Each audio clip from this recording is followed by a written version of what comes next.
Okay, logs. Let's morph this sucker to a log. This one's pretty tricky. This one's pretty tough. If you have 4 to the 2t is equal to 6, and you want to get t out by itself, the only way you can get t from out of an exponent is if you morph it to a log. So, it is going to be, you got to remember this, if you have a to the x equals y, and you want to morph it to a log, you got to know which pieces go where. So a is the base, that goes here, y goes here, and the x goes here. The exponent always comes out, and that's what it equals. So you just got to remember how to morph back and forth.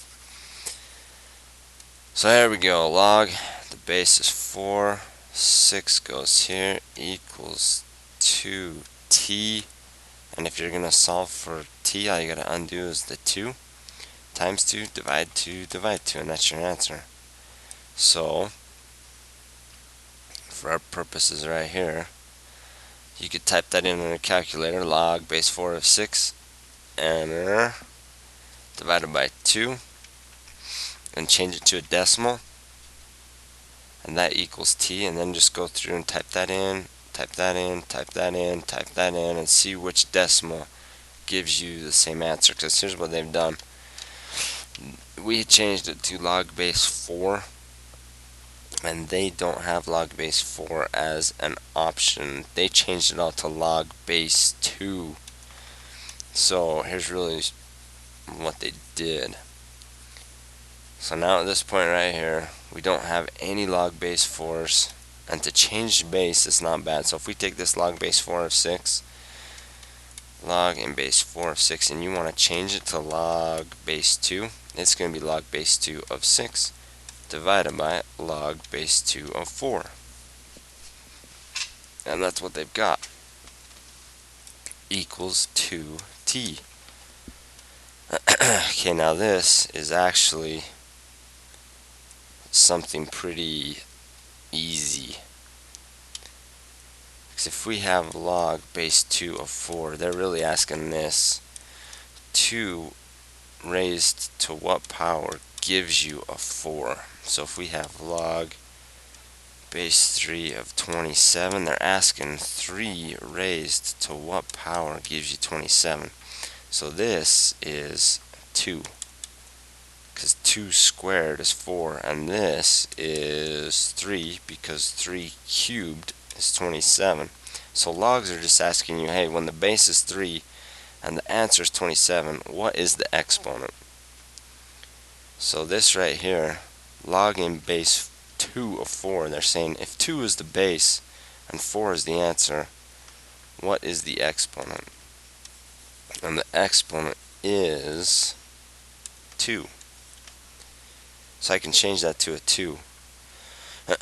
Now, I'm going to undo this times 2. I'm going to divide 2. So you divide 2. So here's what you've got. You kind of have this fraction. You have this log base 2 of 6 divide 2. And you're going to divide that by 2. So when you've got fractions and you're dividing, that's the same as timesing by the reciprocal.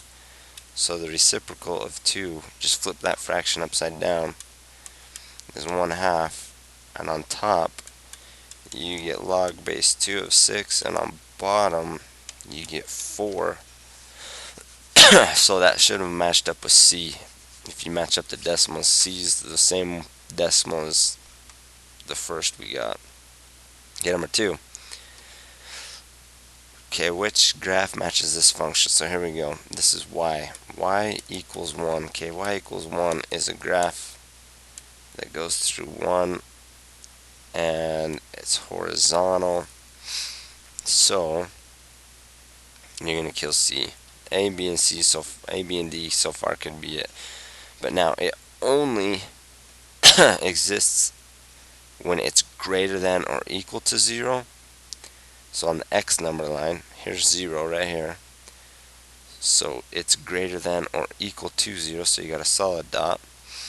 And then it goes, it exists everywhere less than 2. So you got to come over 2, and at 2 you should have an open dot, and that's where it stops to exist. So here we go. You're looking for something that exists at 0 and exists all the way until you reach 2, and then at 2 it does not exist. So you're going to kill A and you're going to kill D, so it's got to be B. Okay, the next one. Number of bacteria in a dish increases by 50% every 4 hours. There's 64 bacteria initially. Which function describes the number of bacteria? Okay, this is tricky. So it increases by 50%. So if you have 64 bacteria and you times that by 50%, change that to a decimal. If you times that by 50%, 64 times 0.5, that equals 32. So we need to increase it. So you actually have to times it by 64 times by 150%, because I need to include the original 100. I need to include the 64. So if I times by 150%, that's going to be 1.5. 64 times 1.5. What that does is it takes the 32 and it adds it, because that's 50% of 64. But then you need to add it to the 64 to get 96. So this is what we're looking for. I want to take the 50% and add it to the 64. So that means you got to times by 150%. So that means you can kill A and you can kill B. So 64 times 150%, and then what does it do? It does that every 4 hours. So it takes 4 hours to increase by 50%. So 4 hours equals 50%. What does 1 hour equal? That is the question. So every 4 hours is 50%. So every 1 hour is like 12.5%. So are you going to go with the 4 times t? So if you let t, this is probably an easier way to look at it. If you let t, that's time, be 4 hours. So you plug 4 in right here. This says it's going to be 4 times 4. So it's going to increase by 50% 16 times. But if you do it here, it's 4 divided 4. That's going to be once. So it's going to increase 50% only one time. So it is C. Okay, which graph represents 1/2 times 4 to the x? Okay, you can type it in your calculator, I guess. That's probably the slickest way. 1/2 times 4 to the x. So if you punch it in here. Oh, whoops. So if we go 0.5 times 4 to the x. Okay. Should look like this.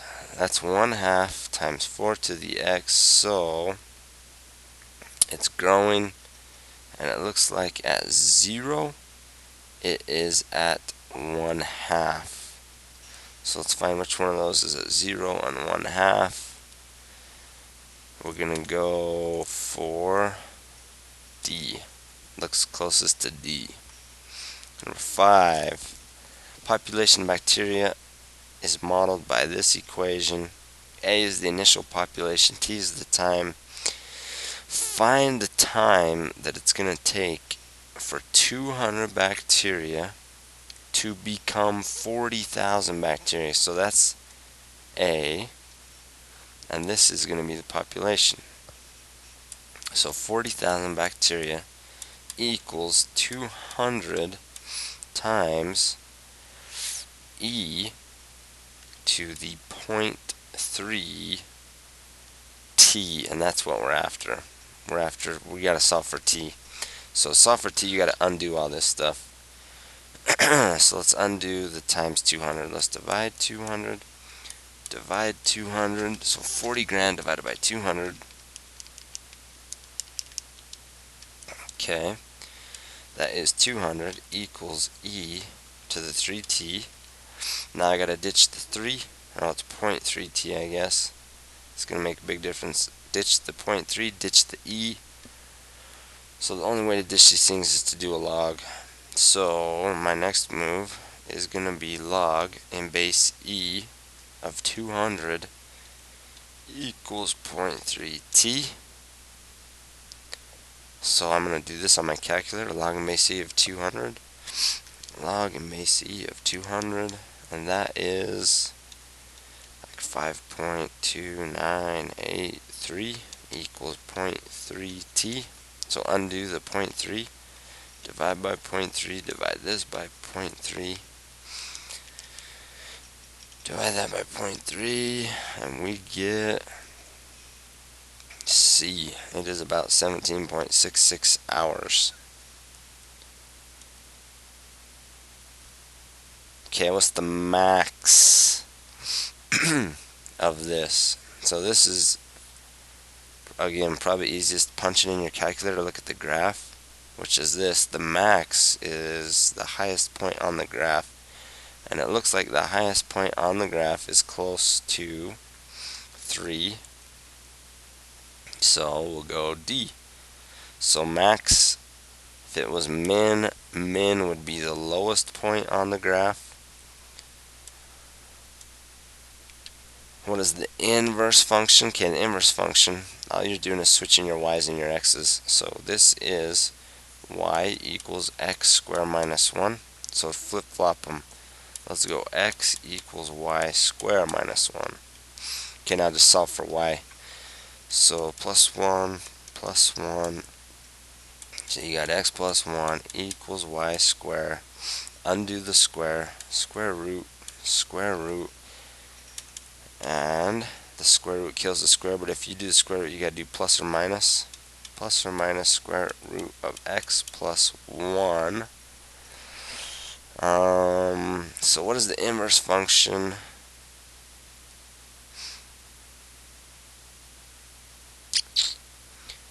What do we got here?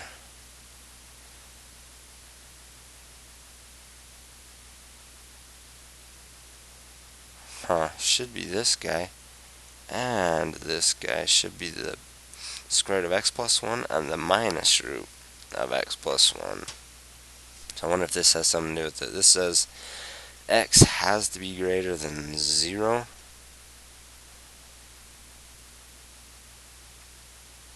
So if x has to be greater than 0,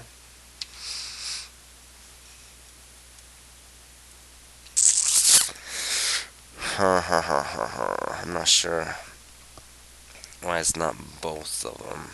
If x has to be greater than 0, you can't let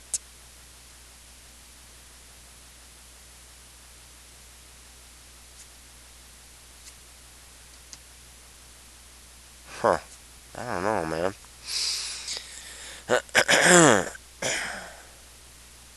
So I want to say it's got to be both. You can't let x be anything smaller than a -1, because what if you had like square root of a -2 plus 1? So if you let x be a -2, then that would be a -2 plus 1. So that would be square root of a -1, and that is imaginary. But I don't think these pluses and minuses out front have anything to do with determining what's real and what's imaginary. So I don't know. Mark both of them. A. When is this function undefined? Okay, it is undefined if you ever have 0 on the bottom. That's rule number 1. If you have a fraction, whatever you have on top, you can never ever divide by 0. So you gotta ask yourself, what would make this be a 0? So on the bottom, if you factor it, that factors to x plus 3 times x plus 4, because 3 plus 4 gives you 7, and 3 times 4 gives you the 12. So suppose you let x equal a minus 3 or a minus 4. That's the bad news. If you ever substituted in a minus 3 for x, it would make 0 times that, it would make 0. Or if you substitute in a minus 4 in for x. So those are the two numbers, the only two numbers in the universe you have to avoid. So it's got to be A. Don't ever plug in a minus 3 or a minus 4. So always factor it and figure out what it is that's going to make those zeros. Number 9. Okay, which graph is it? We're going to ditch cosine. Sine always starts at 0, and then goes to 1, then goes to 0, then goes to minus 1, then goes to 0. So this marker is 180, or pi, and this is 360, or 2 pi. So that is sine. Now it looks like what they have done, it starts at 0, and then it looks like it makes one cycle, one rotation at 180. So what they have done is they have changed the period. So we're going to go with A. So if you times right here, that changes the period, and you always take the original period, which is 360, and divide by what they times by. So divide by 2. So that means the new period is 180. This guy, 360 divided by 1/2 is 720. So that means it stretched it way out. So it would be like something like that. Number 10. Okay, consider the two graphs. So copy, paste. All they did was slide it to the right k times. So what slides it to the right? When you plus and minus at the end, or when you plus or minus in the parentheses? And the answer is D. When you plus or minus in the parentheses. So remember. So your parabola, or even your absolute value, or trig, I mean they're all the same. So if you have, let's look at absolute value. If you have absolute value of x minus h plus k, so absolute value, the original is a v, right there is 0, 0. So if you have y equals x minus 4 plus 2, here's what happens. The minus is always part of the model. So it is minus 4. So that means we're going to go 4 to the right, and this is plus 2. Outside of the parentheses, that's going to move up 2. So your new function looks like this. Number 11. Okay, solve it. Solve for x. Let's ditch the 3. Divide 3. Divide 3. So we got e to the 4x equals 3. Now morph it to a log. So it's going to be log in base e of 3 equals 4x. Okay, big idea. Log in base e is the natural log. So we can go natural log of 3 equals 4x, divide by 4, divide by 4. And you need to know this. The natural log of 3 divided by 4 is the same thing as the natural log of 3 times 1/4. So you need to put 1/4 there and 3 there. 1/4 times natural log of 3 is the exact same thing as the natural log of 3 divided by 4. Alright, 12. This one is actually, you can punch in your calculator and match it, but this minus 15, that is your C. So remember, ABC, x equals negative b plus or minus square root. ABC, A is 1, B is 2, C is a minus 15, and C is always the y-intercept. So which of these parabolas crosses the y at a minus 15? And you gotta go with D. So that matches up with D. Okay, 13, the inverse, same, man, we jacked up the last inverse. Y equals 4x squared. So flip-flop your y and your x. So it's going to be x equals 4 y squared. This is almost the same problem. Undo the times 4. Divide 4, divide 4. Okay, now x divided 4 is y squared. Undo the square.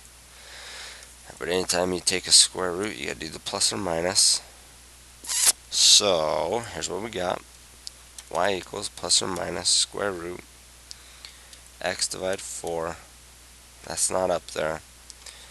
You cannot have a fraction in a radical, so we're going to go plus or minus square root x divide square root 4. So take the radical to the numerator and take it to the denominator, and now you're in luck. Square root of 4 is a whole number, and that one, which one does that match? Matches D. Okay. Okay, now we got a piecewise function. So piece 1 is y equals minus x. But that is only when x is less than 0. So y equals minus x, that's a linear. And that looks like this. But it only exists when x is less than 0. So on your x number line, it does not exist anywhere here. Only when x is less than 0. So here's 0, here is less than 0. So kill A, kill C. It's going to be B or D. Now, piece 2, cube root of x minus 6. But that only exists when x is greater than or equal to 0. So it only exists on the right half. So probably type this in the calculator, cube root of minus x. And that's right here. Here's where you're looking. This is the right half, so that's cube root of a minus x, so it's got to come down, look like that. So we're going to go B, kill D, and you got function f, you got function g, divide them, put g on top, so g, x cubed minus 5x, f on bottom, x squared plus 2x, and now try and factor them before you do anything. So the top doesn't have much in common. Take an x out of both. So x squared minus 5. The bottom, take an x out of both. X times x plus 2. Okay, your x divide x is just 1. Now you can do x squared minus 5 divide x plus 2. And that's going to go C. Let's look at this guy. A trig function is shown, okay, that's 180. So that's got to be 90. And that's got to be 270. And this guy's got to be 360. Period, midline, and amplitude. Okay, the midline. So there's my max and there's my min, and to go from that dot to that dot is 1, 2, 3. Alright, so the midline has got to be halfway between this, so I got to go up 1.5. So your midline's like right there, 1.5 above the min, 1.5 below the max. So the midline is 0.5. Kill A, kill C. Gotta have them in line at 0.5. Okay, the amplitude is how far above the midline did you go? You're going up 1.5. So your amplitude's got to be 1.5. Your amplitude is not 2. So you find the halfway. That's how far you're going up and above or down below. Okay, so that's it.